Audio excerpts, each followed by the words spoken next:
What's up, guys? Kevin Wagstaff here with Spector Spotlight. We got Tom George on today, and this is a great conversation because new inspectors and first couple year inspectors typically think the only way is go work for a multi or build your own thing up over time. And Tom shows there is another route, buying into an existing business and taking it over.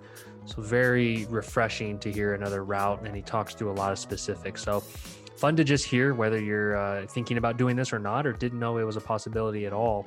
I think Tom goes in depth and speaks pretty eloquently about this. So hope you enjoy it, and we'll see everyone soon. Thanks again for listening to the podcast, you guys. The support, the notes I'm getting are amazing. So please keep them coming. Keep guest recommendations coming and share the podcast. That's what helps me keep doing this and putting time and energy and effort into it, is more people listening to it. So share it with your community, with other inspectors. I appreciate it greatly. So thanks, everybody. Thanks for being willing to do this too. I know Lorna is reaching out to a ton of people, and when you popped up, I was like, oh, we've been meaning to do this for years, but obviously you've been busy buying, running, growing a business. Sure. Yeah. But how's this past year been? How has this past year treated you? Because you're down in Colorado Springs. What I'm always curious how people reacted March, April when shit kind of hit the fan. So April, we had a very rough month. I'm looking at our numbers over here. But after that, I mean, we had record, breaking months for 3 or 4 months in a row. So we were up a lot. So April was rough, but the following months made up for it and then some. So Was that what you expected, or was it kind of like, hey, none of us know what the hell's going on? no, I had no idea what to expect or what to plan for. We just had to, pray and hope for the best, and it luckily all worked out. But I was an IAB at the time, and I was really relying on them to kind of tell me what to do, and that was great to have them to give guidance and things like that. But I don't think anybody knew. So No, we were all just making it up as we went, and we were the same way here. We were just like, we froze up for a couple of weeks, and then we were like all looking around and thinking, okay, I think we all might be okay. right. Well, let's jump right into your background, man, because it's super fascinating. It's the most fascinating, I think, part of your journey, because you've kind of done it all. You started your own thing, you went and worked for a company, and then you bought into a company. And Yeah. so I think this is going to be hugely helpful for all from inspectors from all walks of life. So if you don't mind just doing the whole stepping through kind of the journey from the beginning, about 5 years ago, does that sound right? 4 or 5 years ago? Yep, it's been about 4.5 years roughly. So Since we met up at Internachi, I we think, did. right? Yeah. Yeah, so I got started, I guess going way back, I was just always in construction and things like that. And when I eventually joined the Army, and when I got out of the Army, I kept applying to various jobs. I was in the infantry, which doesn't exactly set you up for anything. So I get totally random jobs, and I kept having people who were interviewing me. They would like look at my resume and they would be like, "You should be a home inspector." No kidding. Yeah, it happened. It happened 3 times, and on the third time, I was like, "Man, I should look into this." So that's how I found InterNACHI. As I started researching it, and I realized that basically the biggest, home inspector association in the world was 2 hours away from me. So I definitely took that from God as a sign, and Hmm. that's where I met you. I went up and did the 5-day training, and I met you on the 5th day, and um, I originally started my own company. I was originally Cheyenne Home Inspections, named after my 5-year-old daughter now. But I did that for about a couple months. And I remember you had recommended that I reach out to another inspector here in town who was doing really well, doing a multi-inspector. So I did that, and I worked for them for not very long, maybe 3 months, and decided to go back out on my own. And then I did it for about a year, and I was starting to get some good traction, and things were going well. And then I met another local inspector named Lance, Hmm. who was the previous owner of my company, and he asked me to come work for him. And Um, he gave me a little bit of what his plan was. He basically told me that he was interested in getting out of it, but it was like years later. He was like, 5 years, I might want to get out of it, and then I would probably sell my business. But I would like to bring on an employee and kind of groom them for that. So I was super intrigued by that because I had always known of him. I think everybody in Colorado Springs, knows of him. So I went and sat down with him, and next thing I know, I shut down Cheyenne Home Inspections and was an employee of his. And we slowly got a plan together for me to buy the business. And it was a super wild ride because it was supposed to be like, I think our original plan was 2 years. Hmm. We He was going to groom me, and we had this plan that um, would ultimately take about 2 years. And I think I actually owned his company like 9 months after meeting him.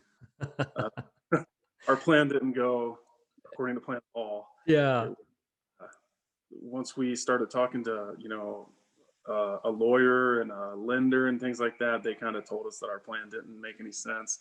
So they put us on the right track, and it just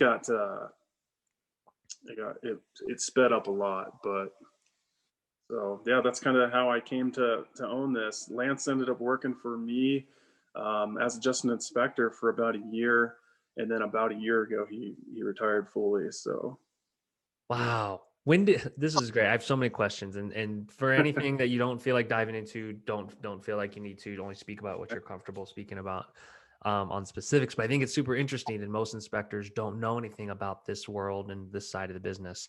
When did you meet Lance, or how did you meet him? So I met Lance. Internachi called me one day and asked if I was going to the local chapter meeting, and I didn't know what they were talking about. I was like, I didn't know there Yeah. was. So I looked into it, and I went to the chapter meeting that night, and I sat next to Lance, and we barely talked at all. Um, I don't even think we said like two words to each other just because there's so many people, and then you Right. got a speaker. But he called me like the next day, and he basically told me that he Facebook stalked me and that he loved my online, social media presence. He loved he said like go getter attitude, and that was the stuff that he struggled with. Kind of a generational thing. Like Yeah. I was a little better with some of that stuff than he was, and that was the side that he wanted to get better at. So he saw kind of my strengths, I guess, in my social media, and that's why he reached out to me. And then, after knowing him for a while, he told me that he was always looking. He would meet people at the international meetings, and he would check them out, but he never actually reached out to anybody. So pretty Wow. So he kind of found you. That's amazing, first of all. And who would have thought an Internachi chapter meeting? cool. Yeah. I've been meaning to just check one out because it's the one up here. It's like at a Perkins or something. I never ended up going to it. But the networking, that's pretty amazing. So he found you, kind of targeted you in a sense, for kind of the savvy, business growth mindset that you had. So then from there, was it just like, hey, come work for me, would love to have someone like this on the team, or did it start right away with, hey, I'm eventually looking for a successor? So even in the very first phone call, I remember it like it was yesterday. I remember my wife was like, "Who are you on the phone with?" And I was like, "He was like Lance," and I was like, "Yeah," because I told her I met him last night, and she saw like because like I said, I've always known of him, and um, so but yeah, in that very first phone call, he had told me like I'm interested in passing this along to somebody else. So when we were doing, I think the way that we first started was I just did ride-alongs with him, Mhm. because I was my first year, so I was relatively slow. I was probably doing like 5 inspections a week. So I would just spend my off time with him. And yeah, even in those first couple ride-alongs, I remember I had a notepad and I was asking them like, okay, what are your expenses? Like how many inspections do you do? I was like running the numbers to see like if buying this was a Yeah. possibility someday. So yeah, that was the plan. Like from the very start, it's just the plan on how to make it happen was completely changed. But it it went from 2 years to, like I said, well, much less than a year. And um, I always see people talk about how you can't buy a business, how, especially this business, how this Right. is a relationship business. The home inspector is the business, and et cetera. And I agree with that in most situations, but it can be done. You can do it right. Um, so we, from the get go, for that first year where I was basically just an employee, I was just an inspector. We we had a plan. In the first year, this is what we're going to do, which of course that got shortened. But Lance told everybody, every realtor that we were doing inspections for. Lance came to all my inspections, and he would basically just sit there and talk to them. And he told them, the plan, like Tom's taking over the business. Um, and it was kind of strange because I could always hear everything he was saying, but he was Yeah. like up and telling people how great I was and telling them about my construction background and everything that I was implementing into the business, because we didn't originally use Spectora. I used Spectora, but he didn't. So when it was kind of funny because when we first started, I was using Spectora for our clients, but when Mhm. he inspections, he would use his old, and he would attach it and we would just publish an attachment. But I eventually, when we had some solo time, I got him trained up and everything. But so he would always be in the kitchen, talking to the agent and telling him about how I helped him implement this and I made this better and et cetera. So it was always awkward because I could hear that. But Yeah. that was one of the big ways that he made it work, was that I had a long time to meet agents and to get in front of them and for them to become comfortable with me, and for him to basically talk me up and to tell them the plan so that they weren't blindsided. So when people talk about how you can't buy a home inspection business, well, that's probably assuming that just one day, like, The hard cutover. yeah, exactly. Yeah. That would never work. No, and so that's amazing to hear, first of all, and like that's just the absolute right way to do it. So he was kind of teeing you up, and then during those inspections, I'm guessing you would come over, shake hands. They'd kind of, each Yeah, agent would get a feel for you and who you are, right? To kind of say, okay, he's an extension of you, Lance, basically. Because if that's what they bought into was Lance, right, probably want to feel like, okay, is this Tom? Is Tom? Is he a good guy? Is he going to do the similar job? And I'm guessing that's right. kind of what happened, right? Absolutely. And we started slow where um, he would kind of do the whole review with the clients at the end, and I would just answer questions if it was specific to what I had inspected or whatever. But Hmm. eventually, a full review, and um, there was even times where he was coming for the first like half hour of my morning appointment, and he would introduce me and tell them they were in good hands and et cetera, et cetera. And then I would finish the whole inspection, and I would go to my afternoon one, and he would come at the end after, and he would do one in the middle of the day. So, but he was always there, so it made people comfortable because like they know that Lance is at least going to come. Yeah. That's obviously an inconvenience. Like that kind of stinks to have to always make an appearance at your inspector's inspection, but that's how we made it work. I definitely didn't retain every agent. There are a ton of agents, I'm sure, that were like, oh, Lance doesn't own it anymore. Hmm. But we definitely retained most of them. Um, the business, as far as the number of inspections and the amount of revenue and everything, has definitely proven that it can be done. It just has to be done carefully. Yes. And so for anyone that's listening that is on maybe the sell side of this or later in their career, I think if people have naive visions of, yeah, one day you just ring the register and then you turn over a list of emails, and like, no, this is the reason why someone would pay whatever multiple you paid, or whatever, whatever formula multiplier of revenue or number of inspections. No one's going to pay if it's just a hard cut. Here's a bunch of emails. You reach out cold. Like, it's got to be this smooth transition. So I love that you kind of explained that, because I think it could happen more in the industry if if the sellers are willing to kind of slowly hand the baby over, as opposed to Sure. just thinking the entitlement. I think that's what bothers me is sometimes is that you hear the entitlement of I've worked 30 years at this, of 20 years at this, I should just get $1 million and not have to do anything. It's like is the sense I get from some owners, and it couldn't be further from the truth. It's like no one's going to pay you that Right. without setting them up for success, right? Absolutely. Talk me through that fear though of, oh man, like this is a relationship service business. What if it doesn't work out? Or what if people, what if it doesn't, like, at what point were you fully like pot committed and saying like, okay, this has to work out. I have to get these people to like me the way they like Lance.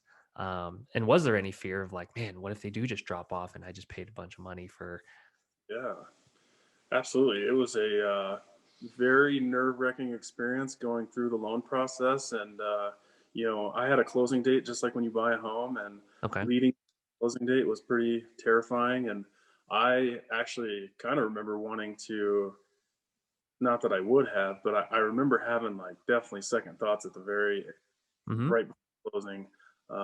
My wife kind of convinced me like it's going to be fine. Um, but yeah, it was a terrifying process. I remember thinking like, what if all the agents just leave Yeah. and I don't any of them? And I basically bought a business for no reason. But honestly, the biggest fear that I had was, what if I'm buying a business that I could have just built with a little bit more time? Because the amount of inspections that we were doing, I probably could have gotten to that point at some, Mm-hmm. um, and then I wouldn't have had a big uh, loan payment. Mm-hmm. But one of the ways I kind of justified it was I asked a lot of inspectors like how they did their marketing and what those approaches cost. And of course, a lot of people would use like Google AdWords and things like that. Well, I kind of calmed myself down and talked myself into staying the course by I realized that what most people were spending on marketing was much, much more than what my loan payment was going to be. Um, so that made me feel a lot better. That Yeah. there's people out there that are spending thousands of dollars on Google AdWords or even like the candy bowls and just buying lunches and all that stuff to where the numbers made sense. And then it also was a lot better because I had to get a business appraisal.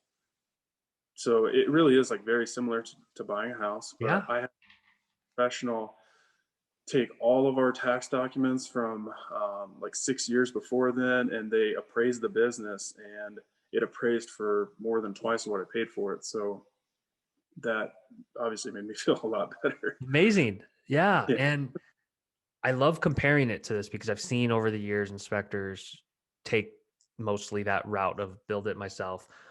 And it's a long, slow grind, for most. And I think if you know the numbers and you're saying, wow, I'm just going to shortcut this by transferring that, I guess, credibility, it's right. like coming out of his body into yours. And I just see this business as being so about word of mouth and momentum and these cumulative rewards of 3 agents in an office that use you. The fourth one's more likely to use you because they talk to the other 3. And that takes years to build up. And so I love this. I completely love the fact that and SEO value. That's what I wanted to say. Lance had done a great job over the years, and I knew his name personally, and I'm actually Googling it right now, Home Inspector Colorado Springs, because you're kicking ass down there. And Good to hear. you've helped him solidify that and keep those rankings, because I think he was in danger of losing them, to be honest. If an older operator gets to rank first off the credibility and the domain that's been around Right. for 20 years and they don't do anything, they can drop. Whereas like you hammered home on the reviews and content and SEO, but that's a great reason, right? I'm sure that factored in to say, gosh, when you Google Home Inspector Colorado Springs, you see Acres Yeah. Nice. You see it Yep. at And the top. absolutely, and that's how I always knew of him. When I sat down to him, at that Internachi meeting, I knew exactly who he was because I've always seen his website just by doing my own research. And I don't know if you remember this, but you helped me with my Google AdWords years and years ago. And Mhm. when we were doing all that, He was I there. always, yeah, he was kind of the one I was competing with. So yeah, the SEO presence, the phone number, I mean, we had an employee that worked for Lance years before I even was around, and we still get phone calls. For him, we get phone calls for that Lance inspected their house in 2007 and things like that. So Wow. phone number. It's kind of shocking that people would not just Google, because I would just Google home Yeah. inspector. Yeah. you know, Even I would just assume that maybe those people weren't around anymore or whatever. But yeah, They we just still get save it, phone. like save the number under like home inspector Lance or something. So then they just type it in their phone at some point and Well, I think they probably have a PDF printed. you're So, right. You're right. yeah. Oh, you're so right. So what were some of those things that sped up the transaction? I'm curious kind of like what whether it's the loan officers or the business folks, Yeah. to what you're willing to share, like what made it be like, okay, guys, you got to make this happen faster. Well, the biggest thing was that he thought that he would be comfortable selling it, because Lance was all about, he wanted to set me up for success. He had zero interest in selling it if he didn't think that it would work. Great So, and guy, he, by the way. Like I met him up in the internet. Just seemed like stand-up guy, and the way he's handled this, what I've heard from you, makes me be like, that's the way to have a legacy and actually kind of fade right off into the sunset with grace. So absolutely. Yeah. He wanted to be able to have enough time to where he felt comfortable handing it over. And we thought that time was going to, be a lot longer, but it wasn't. Like 6 months later, and he was feeling pretty comfortable. But the biggest thing was that our original plan was for me to just pay him directly Mhm. every month. Mhm. And when we talked to a lawyer, they basically said that that would never work, because, like, if we had a plan where, like, say it was going to take 12 years to pay it off, well, every year you would own 1/12 of the business, so I wouldn't have control of anything. Right. Uh, I would have to run everything past him, and we both were like, well, I don't want that. So that was when we were like, okay, well, so we have to get an actual loan. I have to get an actual small business loan, and we started going that route. And it was really tricky because we read about so many programs, especially with me being a veteran. Like, there's supposedly so many programs and advantages and benefits, and everything we tried, they didn't really exist. No They were, kidding. yeah, it was always like, oh yeah, that was last year, like that, Ugh, that's disappointing. yeah. So the loan process was kind of a pain in the butt, but it, all in all, that's how we ended up doing it. Was I just got a small business loan. We had a contract written up by a lawyer. I got a business appraisal. What else? That was about it. It was really those three things. But and then Lance got, we went to the bank on closing day, and he got a check for the entire sum, and it's Wow. pretty smooth. And you hear about, for anyone that even who sees headlines of like money being cheap right now, and like there is a lot of money to be lent and borrowed, especially SBA. In the tech world, lots of people are just literally getting SBA loans to acquire businesses and going that route because buying is easier than building when money is cheaper to borrow. And so I imagine the rate is pretty reasonable given where overall interest rates are right now. And so for some of those new guys that are thinking about it, it doesn't always have to be your money in the bank. A large loan at a reasonable interest rate isn't much different than another mortgage, but then you have this asset that's producing cash every day and every week. And so it's like a financial engineering game in a sense, is the way I think of it. Yeah. Um, if you had to do this, or like, would you have done this from the beginning, or would you have gone through what you went through because of what you learned in terms of starting your own thing and then working for another company, like that insights you've gained? Or would you have been like, man, this would have been way easier if I just if I just acquired this business from the beginning? Sure. Um, I would probably do it the same way. I I think that there's a lot of people out there who want to be inspectors, and they always go straight to that they have to start their own business, because that most people who have gotten home inspections probably had one guy with a pickup, and um, but I think it's important to consider the other options. And I not everybody is meant to be a inspection company owner, and not everybody's meant to just be a home inspector, to where I learned those things through trial and error. When I was just doing my own thing, I loved it, but I was aggressive. I was hungry, and it was it was building traction, but slowly, to where I liked buying a company that, we were doing, like in our first year, we did like 1,000 inspections. That was more the pace that I wanted. Yeah. But with me going to work for another multi company here in town, I quickly learned that that just wasn't for me. Hmm. Uh, but I do think it's important to consider options and to try different options. But yeah, I would definitely do it again. I would do it the same way. Um, we have grown quite a bit because when I bought the company, I was the only employee. Hmm. But it's on our closing day was April 1st. And on April 1st, we had our first employee start.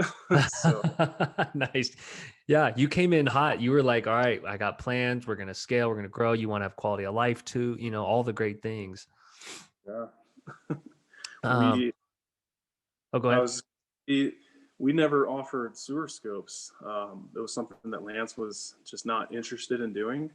And so he subbed everything out to a third party contractor. Well, like 6 months before, closing day, I had our third party sewer scope contractor's best employee tell me that he wanted to get into home inspections. And so, yeah, on closing day, we were offering sewer scopes, and we had our first employee start, and he's now a team leader here. He's been here for 2 years, and we've had several other inspectors. We've had a radon tech and an office manager, and things have definitely been good. So Wow.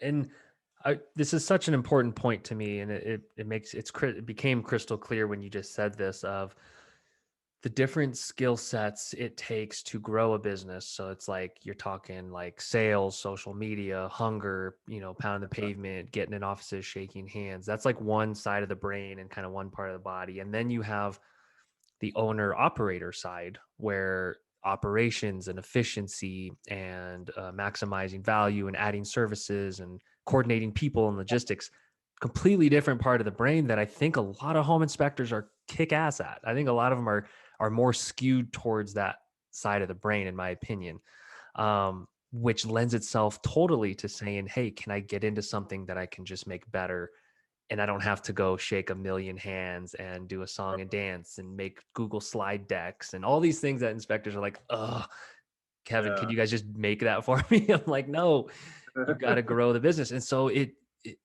just makes so much sense to me as I'm hearing this, where I'm like, well, shit, if you're an operator, go put yourself in a position to be a great operator, Right. and not that you can't do both, but if you had to pick one, but I think debt scares people. When in reality, people should like failure should scare people. Like not growing fast enough should scare people. I think inspectors that kind of bounce along the bottom, that's that's tough. Right.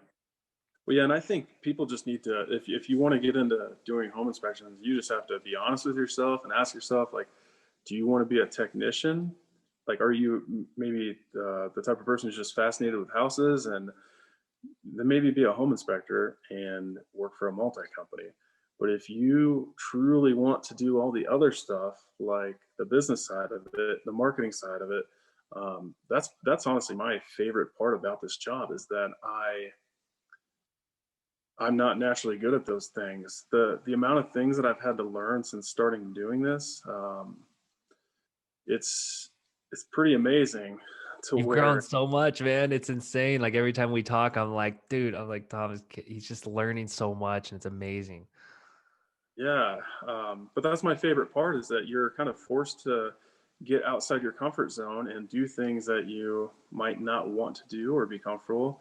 My big leap in 2021 is to do more like agent presentations and things like that. And that's the last thing that I want to do. But Yeah. do like that it forces me to do it, and it almost makes me start to like it, maybe not love it, but start to like it. But yeah, I was just thinking the other day, I was like, we have a YouTube channel that I started, and I I've gotten pretty good at editing videos on Adobe Premiere, and I recently started using Canva and like doing all of our own marketing stuff now. And like that's the stuff that I was like 2 years ago, I'd be like, I don't know how to do that. I'll have to hire somebody for that. But it's that's my favorite part is getting to learn. Obviously, it's great as a technician getting to learn more and more every day on houses and things like that. But learning about how to hire and how to motivate your team and things like that, just constant growth, like personal growth, is it's the best thing in the world to me. And you've gotten to like fast forward, you like jumped ahead a couple years by doing it the way you did. And to me, it's I agree with you that like all the things as a business owner myself, when I'm out of the comfort zone, you gain a little confidence doing it, and then you start to like it. And all the assets and marketing you're doing, they're seen by so many more people, so it's more motivating. Whereas if if you're a single inspector, have 100 agents or so, like each thing you create gets seen only by a small handful of people because you're not a big company and have a big footprint. But like I can see where that's way more fun because you're literally doing it for a business that's been around for what, 15, 20 years? 2007. Okay. Yeah. So that's pretty amazing. Do you believe that in every city or town that there's a Lance out there? I do. Because I absolutely think so. I bet you I could Google every single decent sized city comparable to Colorado Springs, find a Lance that probably thinks like Lance, looking Right. for, their Tom. I would certainly think so. And I think most of them, if they don't learn that this is a possibility, or if an inspector doesn't approach them and present this as a possibility, they're probably just going to Quit. basically change Just their phone number. Yeah, change their phone number and turn their website off. So um, there's a lot more options than what people think. So, but it's just so funny because yeah, I always hear it that it's a relationship business. You can't sell a home inspection company. Um, I know that if I was to build something from scratch, or if for anybody out there listening who is going to build something from scratch, just always keep in mind selling it. Get people in positions, get systems in place. Um, I have a really good friend who is a local contractor, and we always talk shop because his business is very relatable to mine, but it is different. But I'm always like, man, you're the only employee. Like you got to get people in these positions, and you got to get systems so that you can take time off and etc. And then years from now, you could sell it. But right, the way it sits right now, like if you didn't come in tomorrow, and I think I might have even heard this on a Spectora Spotlight podcast, but you're not a business owner, you're an income producer. So mhm. when first started thinking about that, it definitely started to change how I was building the business, and what kind of positions we have and things like that. But yeah, you have to think of those things from the absolute start. Um, there's too many people out there who are, IEB always talks about this. Like, there's too many people who are like, well, nobody can do it better than me, et cetera, et cetera. But that's a mindset that you have to deal with at some point, and it's probably better to do it sooner than later. And our industry is so bad with it, because it's so hands-on, and because you have a lot of guys with pride and the craftsmanship pride. And um yeah, I was so excited for this conversation purely because I read on forums and chats and talk to inspectors, I think every day, who don't have a plan, who aren't thinking, what's my exit strategy someday? And it terrifies me, because you think of the different professions that maybe have a pension, or people that put away in their 401ks automatically. I don't know how you have to be disciplined as an inspector and as a sole proprietor, or however the business is set up, with your retirement accounts.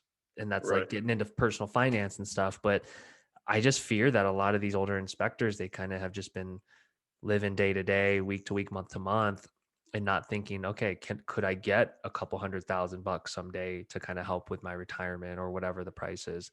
Um, I just think it's way more. I think it's happening barely at all, but I think I don't know what percent it is, whether it's 5, 10, 15% of businesses should be transferred in this way, because think of it from the agent perspective. When you're just kind of like one guy just disappears, you're kind of wanting them to bring you a successor. From the agent standpoint, I would just be like, okay, I guess I'll just Google it and, and just go find the next guy. It's nice to have a warm intro. So I think the fears are overblown of how difficult it can be. Yeah, for sure. Let's switch gears to some fun stuff for you. Like how big do you want this to get? How big do you want to be? I know anyone that, touches IEB, obviously starts thinking they want to take over the world, which is a great thing in most ways. But yeah, what's your vision? Well, I don't have as aggressive as a growth plan as what most people would probably assume.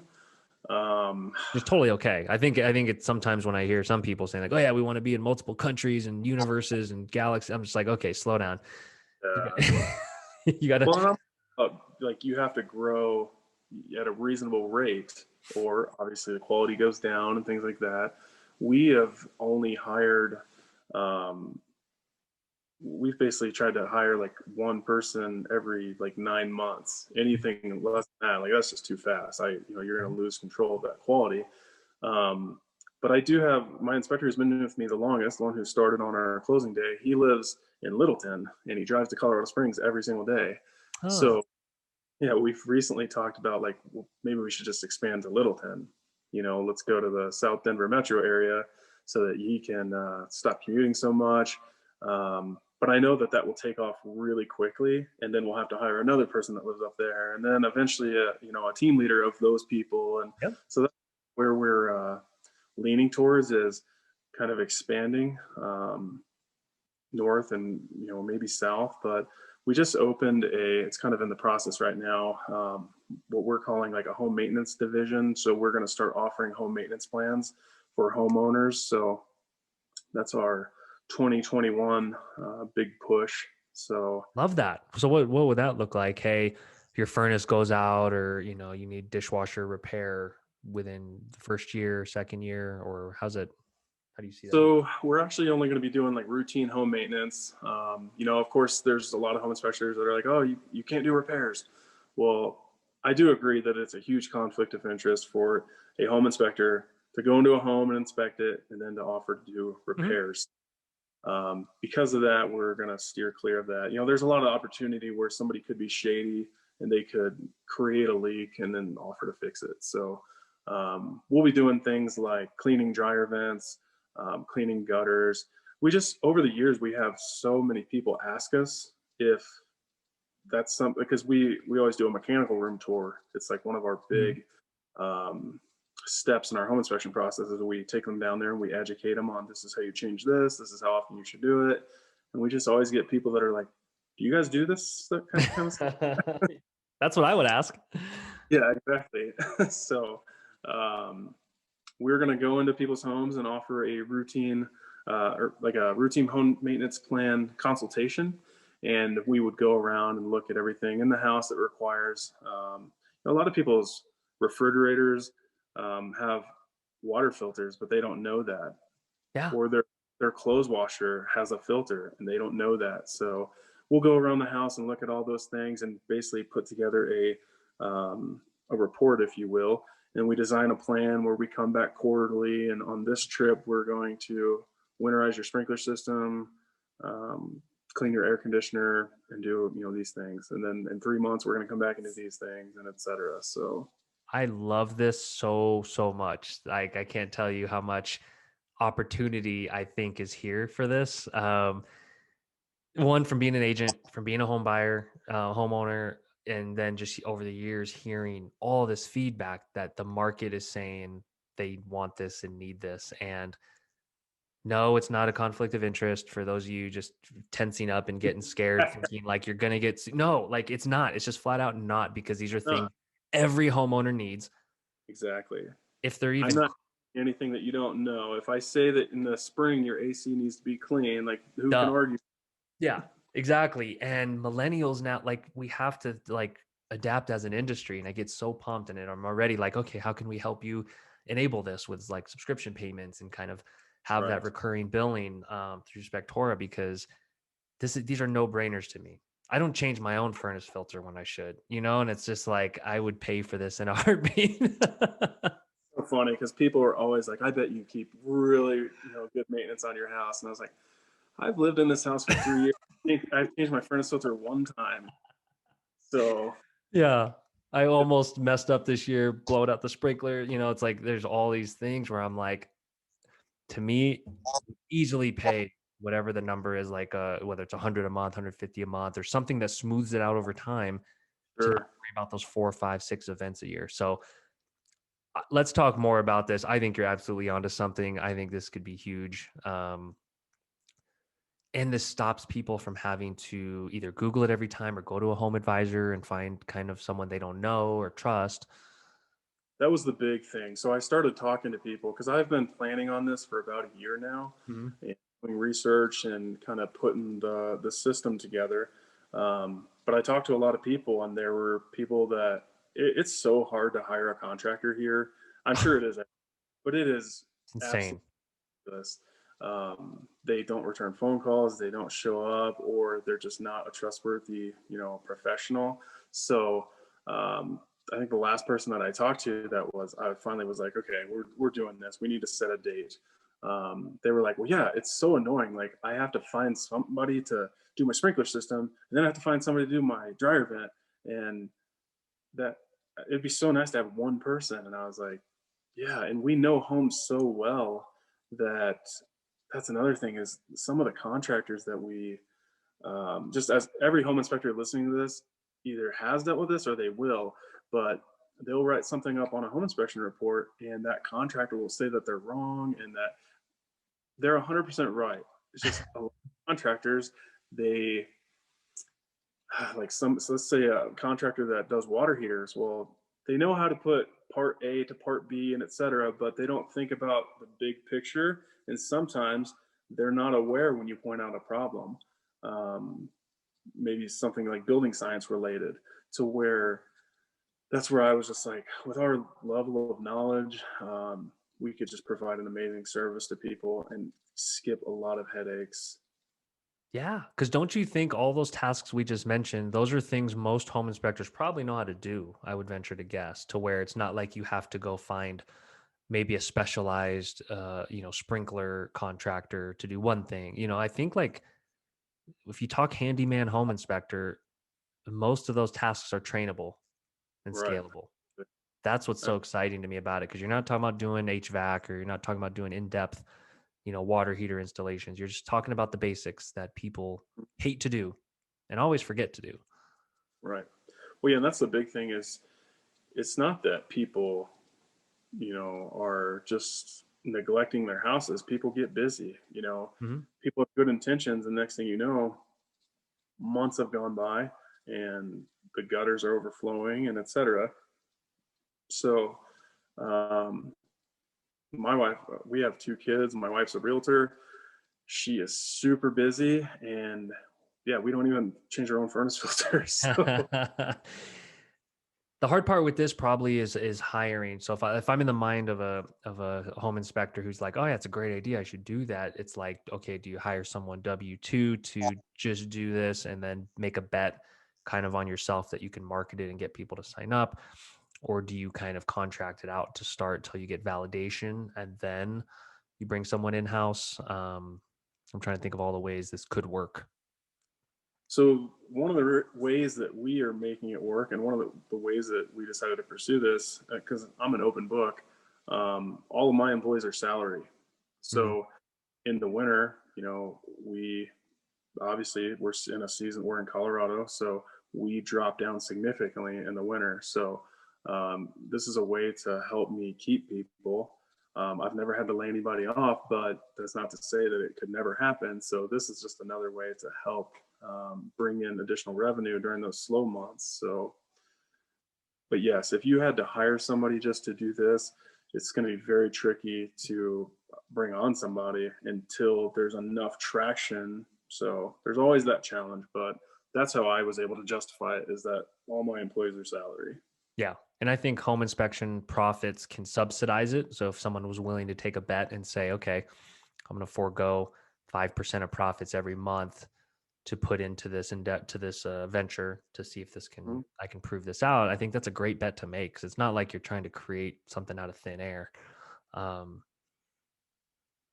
yeah, I like this a lot. Let's talk offline even more about because you talk about scheduling, when you sign people up for these kinds of things. Like, I think it's stuff that a lot can be automated to help in terms of getting people scheduled to take the hassle out of it. Because that's the whole goal is like, can we add enough value to where homeowners are like, oh, cool, yeah, like Tom's got us covered. Like we're scheduled. It's on my calendar. It just happens.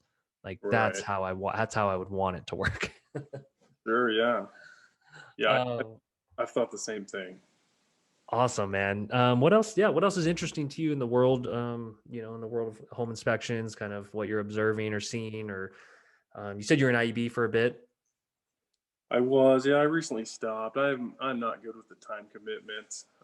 So I think IEB is amazing. I learned a lot, but I did recently um, decide to let it go. But I don't know. I mean, the home inspection industry has came so far, and I always hear people talk about Porch and Home Depot, and I don't follow that stuff too closely. I know that it's kind of crazy because my inspector Sean and I were just talking yesterday about how I always think about like how photographers are going to be a thing of the past because the iPhone is getting so ridiculous. It takes amazing photos, and like me, I had planned on hiring a marketing person this year, but then I discovered Canva, and now I'm like, well, this is pretty easy. I can do this. Yeah, So I'm always wondering like when is the thing going to happen that's going to be like, well, I don't need a home inspection.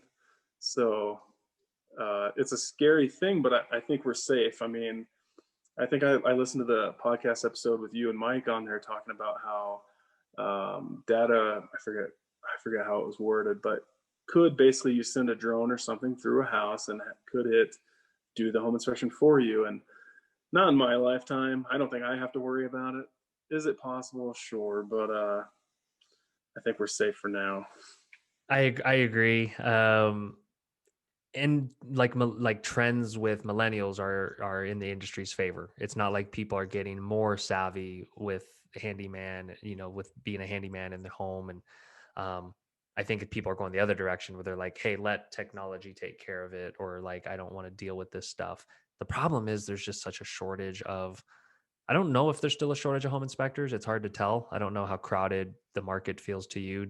Are you seeing tons of competition pop up? I do, and I know a lot of people listening to this are probably people who have contacted me because I have people contact me every other day asking if they can shadow me, and I always say yes, but there are always people who are like, oh, I'm thinking about starting a home inspection company, to where it's. I just think it looks like such a fun job, and a lot of people are people who are follow me on social media, and I think that they see how much fun I have because I do. I love my job to death. I have so much fun doing it, and a lot of people see that and they're like, I should do that. But it's hard. It is really hard to get into this. So um, there's a ton of people that are trying to get into it, but I just don't think most of them are going to stick around. Um, it would depend. Obviously we're in a huge military area. We Hmm. have 4 military bases near us, and there's a lot of people who were like I was when I got out, who have a medical retirement or Uh, full yeah. retirement. They have more wiggle room. Like me, I could not have pursued home inspection if I didn't have a retirement from the army. Um, so I think maybe in this area it's just more so because we just have so many people that have that cushion to fall back on, so they can pursue this. But That's an interesting point. I guess I've known that's a dynamic, but I didn't put it in the context of that kind of almost saturates the market with those part-timers that sometimes can drag prices down, which is not good for, which is not fun. Um, but they don't hang around as long because the ramp up, as is brutal. Like to get to 100 inspections is like the holy grail. Sometimes it's like not many get there. yeah, um, it took me a year to do 100, and it felt like a huge accomplishment. And now when I think of that, I'm like, We do. You do that, might do that in a week or something. But I hear that all the time. I hear people say like, I don't need to do a lot of inspections because I have a retirement or I have a disability or whatever the case may be. So I do think that we're super saturated here, but I just don't know how it is everywhere else. Dude, all these guys should go be a plumber, an electrician, or whatever, because you can't get any other type of contractor to do a job for you within a month or two. There's huge shortages on that side in the trades. Right. Obviously, it takes more schooling and more expertise, but gosh, the breadth of knowledge that a home inspector takes, I think people sleep on. They just think, oh yeah, I built a house once, and I'm pretty handy. Yeah, it's when we're talking about the industry and where things are going, I always think of how much technology is involved in home inspecting nowadays. And um, it's really funny for me because we do have so many agents that used Lance before me, or clients who used Lance before me. And now we have drones and we have thermal cameras and we have super and, continuous radon monitors and all this fancy stuff to where it's crazy, first of all, that we still charge the same price as we did 10 years ago. Ridiculous. So aggravating. I could talk about that all day, how much that bothers me. But yeah, the technology is so crazy. And, Spectora, the reminders feature that you guys released, that has helped us so much to where we inspect so much more stuff because we have a little button that I just click, and now I have all this stuff that I can refer to where before I feel like a lot of inspectors were like, well, I can't be expected to, because it's true, you can't remember everything about everything. The amount of stuff that we're required to know and the amount of stuff that we could know is just insane. But the level of home inspections is going up and up and up with technology. And the reason I brought up the reminders things is because, yeah, we are inspecting things that, because we have it at our fingertip to be able to refresh us, or refer to or whatever, it's just crazy. The level of home inspections is going to get better and better. And it's funny because a lot of um, agents have kind of acted like we're almost have like an unfair approach. Like a listing agent will be like, well, that's not fair. You guys had a thermal camera to where it's only going to get worse as technology goes on. Like, I don't know if you know what a zip level is, but that's a new thing I keep seeing home inspectors using where they're catching, significant settlement and foundations with this fancy tool that nobody would have ever known about if they didn't have that fancy tool. So This is all great for the consumer. Agents might hate it, but like it's ridiculous. The level has to go up. And I think I want to see prices double. I don't know if they will, but I'm always trying to think of what needs to happen for people to accept kind of that you get what you pay for, and that this is an area, I write articles, every quarter or so to put out there and try and circulate, but the education just isn't there for most homeowners. Like it's an area people still want to skimp in.